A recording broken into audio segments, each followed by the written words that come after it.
మోంతా తుఫాన్ ఆంధ్రప్రదేశ్ను తాకింది. గత 3 రోజులుగా తూర్పు, పశ్చిమ కృష్ణా జిల్లాల ప్రజలు భయభ్రాంతులకు గురయ్యారు.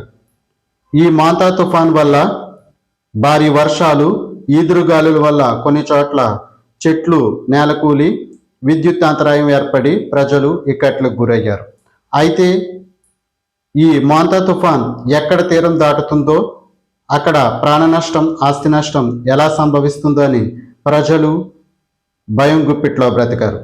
ఇక ఆంధ్రప్రదేశ్ ప్రభుత్వం ప్రత్యేక ఏర్పాట్లు చేసి ప్రజలను పునరావాస కేంద్రాలకు తరలించి ప్రత్యేక ఏర్పాట్లు చేసింది.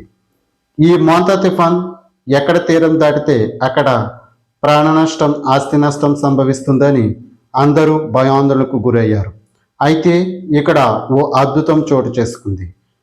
అంతర్వేది శ్రీ లక్ష్మీ నరసింహస్వామి ఆలయ పరివాహక ప్రాంతంలో సముద్రంలో ఈ దిశ మార్చుకుని మలుపు తిరిగి నర్సాపురం మీదుగా తీరాన్ని దాటింది.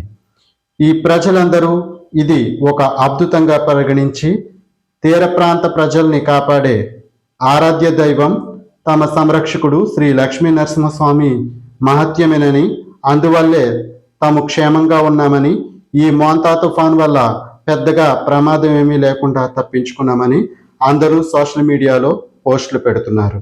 ఇది ఓ అద్భుతంగా పరిగణిస్తున్నారు.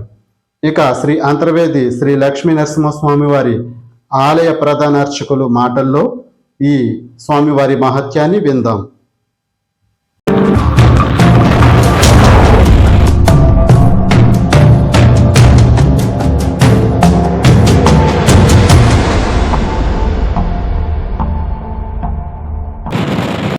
ప్రహ్లాదవరదం విష్ణుం నృసింహోపరాజితం శరణ్యం సర్వలోకానాం ఆపర్ణార్తి నివారణం. భక్తులకు విజ్ఞప్తి. ఆంధ్రప్రదేశ్ రాష్ట్రంలోని డాక్టర్ బిఆర్ అంబేద్కర్ కోనసీమ జిల్లాలో గల నవనరసింహ స్వయంభూ క్షేత్రాల్లో ఒకటిగా విరాజిస్తున్నటువంటి అంతర్వేది శ్రీ లక్ష్మీ నరసింహస్వామి వారి ఆలయ ప్రధానార్చకులు కిరణ్ గారిని మాట్లాడుతున్నాండి. భక్తులకు మనవి, పిలిస్తే పలికే దైవంగా భక్తులకు కొంగు భాగంగా ప్రత్యక్ష నిదర్శనం అంతర్వేది లక్ష్మీనరసింహ దేవస్థానం యొక్క ఆలయంలో ఈ యొక్క ప్రస్తుతం నిన్న జరిగినటువంటి అత్యంత తీవ్రమైనటువంటి భారతదేశంలోనే అత్యంత ప్రభావంతమైన తుఫాను మోంతా తుఫాను సురక్షితంగా బయటపడడం యావత్ మానవాళి కూడా మా యొక్క గత 35 సంవత్సరాల స్వామివారి సేవ అనుభవంలో 96 తుఫాన్లు కానీ, లైలా తుఫాను కానీ, తిత్లీ తుఫాను కానీ, యోగిని తుఫాను కానీ, నిన్న రాత్రి సంబంధించిన తీవ్రమైనటువంటి మోంతా తుఫాను నుంచి స్వామివారి రక్షణాత్మకమైనటువంటి వ్యవస్థతో రక్షణ పూర్వకంగా మనందరూ కూడా మానవాళి బయటపడ్డామండి. అలాగే ప్రభుత్వం వారు కానీ, అధికారులు కానీ ఎంత సాంకేతిక పరిజ్ఞానం అందిపుచ్చుకున్నప్పటికీ కూడా కాకినాడ దగ్గర తీరం దాడుతుందని అందరూ కూడా భావించారు. అధికారులు అందరూ అప్రమత్తమై ఉన్నారు. నిన్న అర్ధరాత్రి కూడా మనకి ప్రభుత్వ అధికారులు ఇక్కడ విశేషమైన కృషి చేసి వారికి కృషి ఫలితంగా అనుకోకుండా ఇది అంతర్వేది తీర ప్రాంతమైనటువంటి సాగర్ సంగమం వద్ద ఇది తీరాన్ని తాకడం, భూభాగం తాకడం, ఈ యొక్క తీవ్రత నుంచి కూడా మేమందరూ కూడా సురక్షితంగా కూతవేడి దూరంలో ఉన్నటువంటి భక్తులందరూ కూడా, ప్రజలందరూ కూడా బయటపడటం అనేది ఇది సామాన్య విషయం కాదు.